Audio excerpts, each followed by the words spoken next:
안녕하세요. 오늘은 손해치증 환자분들이 이 나노자석으로 많은 분들이 치료를 하셨는데, 그분들 중에 저하고 계속해서 연락을 하면서 또 궁금한 치료법 등 문의를 하시는 분들이 종종 계셨는데, 그분들 중에 치료 후기를 올리신 분들이 계십니다. 그분들 중에 한 분의 치료 사례에 대해서 설명을 드리고자 합니다. 오늘 제가 말씀드릴 분은 일본에 사시는 분으로 제일교포이신데, 처음에 이분이 보행이 어렵고 발음이 계속 어눌해지고 손해가 오는 증상 때문에 병원에서 손해치증으로 판정을 받았어요. 2018년도에 손해치증 판정 받은 후에 치료약이 없다는 것을 알고 치료법을 찾기 위해서 많은 노력을 하셨더라고요. 제 홈페이지를 보시고 2019년도에 일본에서 직접 저를 찾아오셨어요. 처음에 저를 찾아오실 때는 걷는 것도 많이 불편했고 다른 증상은 말씀하셨는데 발음이 많이 어눌했어요. 또 처음에 봤을 때도 상당히 피로해 보이는 것을 느꼈는데, 그때까지만 해도 저 역시도 손해치증 환자분이라든가 파킨슨병 환자분들이 이 나노자석으로 치료하고자 하시는 분들한테 뇌졸중 치료법이라든가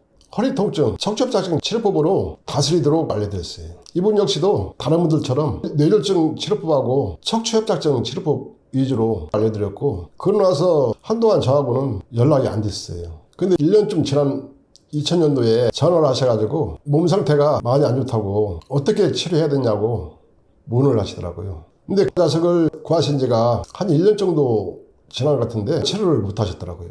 그래서 이 손해치증은 다른 질환하고 달라서 진행 속도도 빠르고 또 생명하고 직결된 문제이기 때문에 그렇게 쉽게 생각해서는 안 된다고, 소홀하게 치료해서는 절대 안 되니까 독한 마음으로 열심히 치료하시라고, 부작용도 전혀 없으니까 무서워하지 말고 열심히 하시라고 다시 치료법을 알려드렸어요. 그렇게 하고 나서 이분도 자신의 몸이 치료해야 절실함을 느끼셨는지 열심히 치료를 하셨어요. 치료하는 과정에서 여러 가지 많은 변화를 느끼셨는데, 첫째는 손 떨림도 많이 있었고 또 손에 마비가 와서 글을 못 쓸 정도로 팔 상태가 많이 안 좋았는데, 이 나노자석으로 치료하는 과정에서 글을 써도 불편하지 않을 정도로 치료가 되셨더라고요. 그리고 손해치증 환자분들이 어눌한 발음도 힘들지만은 말에 강약 조절이 잘 돼요. 목소리가 약하거나 힘이 없고 하는 증상들은 모든 분들이 다 겪고 있는 증상인데, 그분하고 계속 카톡으로 통화를 하면서 치료법을 알려드렸는데 목소리도 힘이 생기고 또 어눌했던 발음도 많이 좋아졌더라고요. 본인이 이 나노자석으로 본격적으로 치료하면서 또 열심히 치료하시니까 그 전에 몸 상태가 계속 나빠지던 것이 다시 또 좋아지는 것을 느끼면서 치료하는데 상당히 재미를 많이 느끼신 것 같아요. 이분은 이 나노자석으로 치료하기 전에는 2, 3분만 걸어도 너무 힘이 들고 또 술 취한 사람처럼 비틀거리게 되고 다리에 힘이 없어서 주저앉을 정도로 많이 힘들었는데, 이 나노자석으로 치료한 후에는 그런 증상이 다 없어지고 3시간, 4시간씩 걸어도 전혀 불편함이 없다고 말씀하시더라고요. 한 번은 식구들하고 여행을 가셨는데, 여행을 하게 되면은 많이 걷게 되는데 그 과정에서도 큰 불편함을 못 느꼈고 또 걷는 모습을 아들이 보고는 일반인들하고 전혀 다르지 않고 잘 건다고, 그 얘기 듣고 너무 기뻤다고 그렇게 말씀하시더라고요.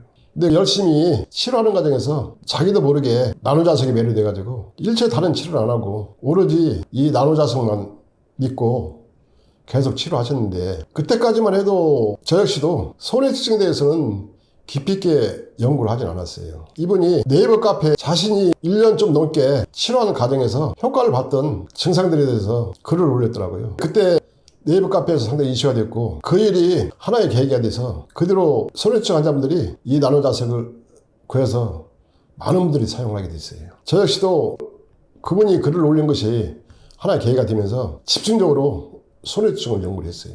손해치증은 많은 분들이 발병하는 증상은 아니고, 또 손해치증 한번 발생하면은 너무 고통이 심하고 일상생활도 전혀 할 수 없고 또 수명도 10년 이상을 넘기지 못하는 경우가 거의 대부분이기 때문에 손해치증을 심사숙고하면서 깊이 있게 연구를 했어요. 손해치증 치료법의 핵심은 위축된 손해를 어떻게 다시 복원시키고 활성화시키는 그게 핵심인데, 저는 그 전에 담낭염 환자분들이 이 나노자석으로 치료하신 분들이 많이 계시는데, 담낭염도 손해위축증처럼 쪼글쪼글하드는 문제가 있어요. 담낭염도 역시 치료는 불가능하고 위축된 담낭을 살 수 있는 치료법이 없기 때문에 담낭을 병원에서 다 절개를 해버리거든요. 근데 이 나노자석을 치료하신 분들은 병원에서 절개해야 된다는 판정을 받은데도 절개하지 않고 이 나노자석만으로 치료해서 6개월에서 8개월 정도 지난 후에 병원에 가서 검사해 보면은 쪼그라든 담낭이 다시 정상으로 다 돌아와 있어요. 담낭은 생명에 직결된 문제가 아니고 절개를 하면은 여러 가지 불편함이 활동이 있지만은 생명과 직결된 문제가 아니고 또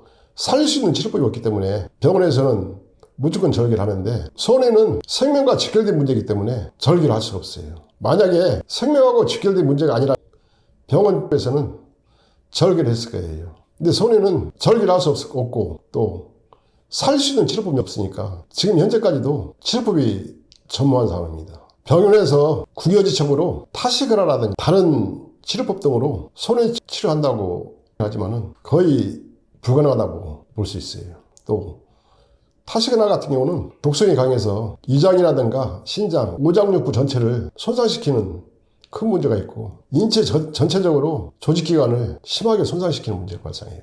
약을 장기간 복용했을 때는 심각한 문제가 발생할 수가 없는데 병원에서는 약을 끊으면 괜찮다는데 절대 그렇지 않아요. 몸 안에 독소가 쌓여있는데 또 독소로 인해서 여러 조직기관이 손상이 심하게 왔는데 약을 끊었다고 그게 다시 정상으로 돌아오겠어요? 절대 안 돌아옵니다.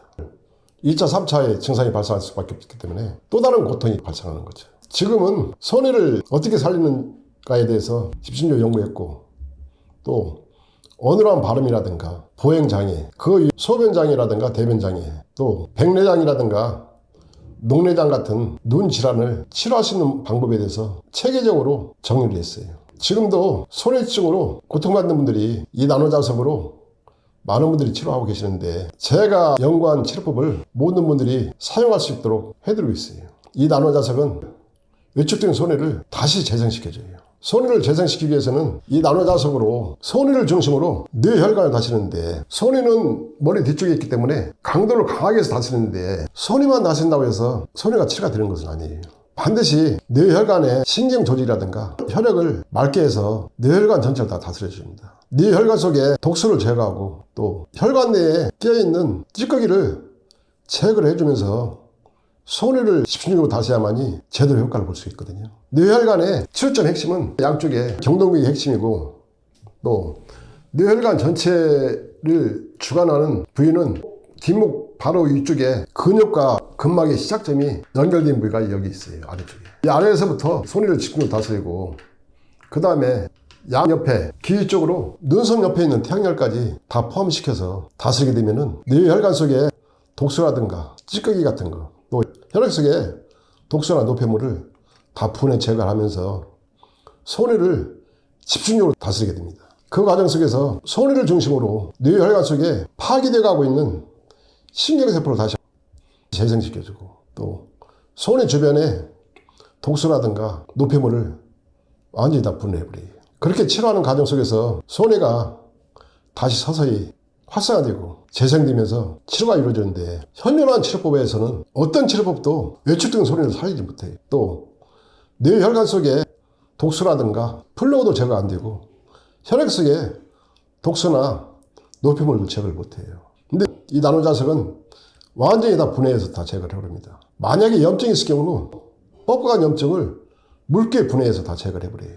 또 근육이 굳어가거나 마비되고 하는 증상도 다 이완시켜가지고 부드럽게 만들어갑니다. 그렇게 해서 손해는 원인부터 병치까지 치료를 하도록 알려드리고 있는데 이 나노자석으로 열심히 치료하신 분들은 모든 분들이 놀랄 정도의 결과를 얻고 있어요. 증상에 따라서는 완치까지 진행하신 분도 계시고 제일 기뻐 그분도 지금은 다른 증상은 거의 못 느끼고 완전히 완치는 안 됐지만은 일상생활하는데 활동하거나 말하거나 할 때도 큰 불편함 없이 잘 지내고 계신다고 하시더라고요. 그런데 손해증은 진행만 늦춰도 기적 같은 치료법이 되는데 이 나노자석은 진행을 늦추고 멈추는데 목적을 두고 치료법을 연구한 것이 아니고 외축된 손해를 근본적으로 살려서 다시 재생시키고 정상적인 활동을 할 수 있도록 해드리는데 목적이 있기 때문에 또 제가 알려드린 방식대로 치료하신 분들은 모든 분들이 놀라운 치료 결과를 얻고 있어요. 두 번째로 가장 큰 문제점은 보행장애인데 손해를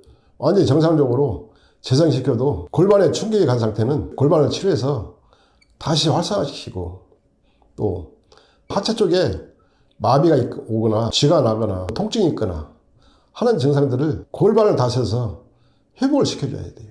제가 하고 있는 골반을 다스리는 치료법은 요추 4번 5분에서 꼬리뼈까지가 핵심이기 때문에 여기 전체를 넓게 덮어서 다스리도록 하고 있어요. 그렇게 다스리면은 요추 4번 5분에서 발생한 협착증이라든가 디스크를 치료하면서 또 허리 통증을 다스리면서 변비 증상, 대장 기능을 다시 활성화시켜주고 꼬리뼈를 다스리는 과정 속에서 소변 빈뇨라든가 급박한 증상, 또 밤에 잠을 못 잘 정도로 화장실을 자주 가거나 빈뇨 때문에 여행을 할 수 없을 정도로 고통받는 분들도 4번 5분에서부터 꼬리뼈까지 이 나노자석으로 치료하는 과정에서 자연스럽게 치료가 됩니다. 그리고 골반 기능에서 발생한 통증이라든가 마비 증상 같은 걸 동시에 같이 치료가 이루어지고 또 그렇게 치료하는 과정 속에서 하체에 쥐가 나거나 마비가 있거나 통증이 오거나 하는 증상들을 같이 다 치료가 이루어집니다. 소래증 환자분들 중에는 척추 협착증이나 디스크 증상이 있는 분들이 많이 있어요. 근데 그분들 역시도 치료 결과는 똑같이 발생하는데 심한 경우는 밤에 잠을 자다가 다리에 쥐가 나서 고통이 너무 심하게 발생 종종 있거든요. 근데 그런 증상들은 이 나노자석으로 2~3일만 다스려도 다 없어져요. 모든 분들이 처음에 병원에서 어떻게든 치료해보려고 노력하지만은 불가능하거든요. 또 현존한 치료법에서 소래증을 할 수 있는 방법이 있다면 그런 치료법들을 찾기 위해서 많은 노력들을 하고 계십니다.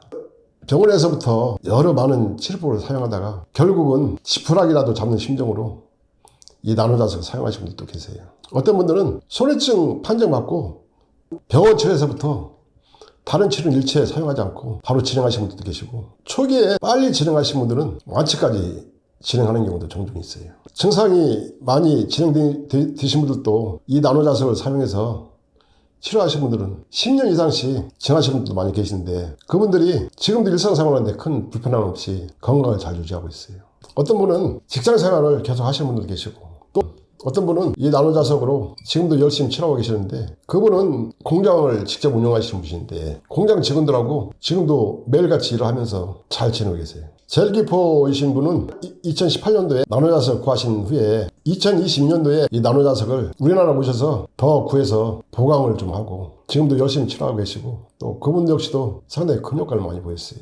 앞으로도 이 나노자석은 평생 동안 꼭 소래증만 아니고 다른 증상이 발생했어도 치료하면서 지내시겠다고 그렇게 말씀하시더라고요. 오늘은 젤기포이신 분이 다른 치료는 일체 하지 않고 이 나노자석만으로 치료를 진행하셨고 소래증 판정받은 지가 6년이 넘었는데 지금도 일반인들하고 별 차이 없이 건강을 잘 유지하신 분의 치료 사례에 대해서 설명을 드렸습니다. 제 홈페이지에 골수염 치료 후기를 보시면은 파괴된 조직을 이 나노자석이 어떻게 치료하는지 사진을 올려놓은 게 있으니까 소래증으로 고통받는 분들이 살펴보시면은 치료하시는데 상당히 큰 참고가 되실 겁니다. 감사합니다.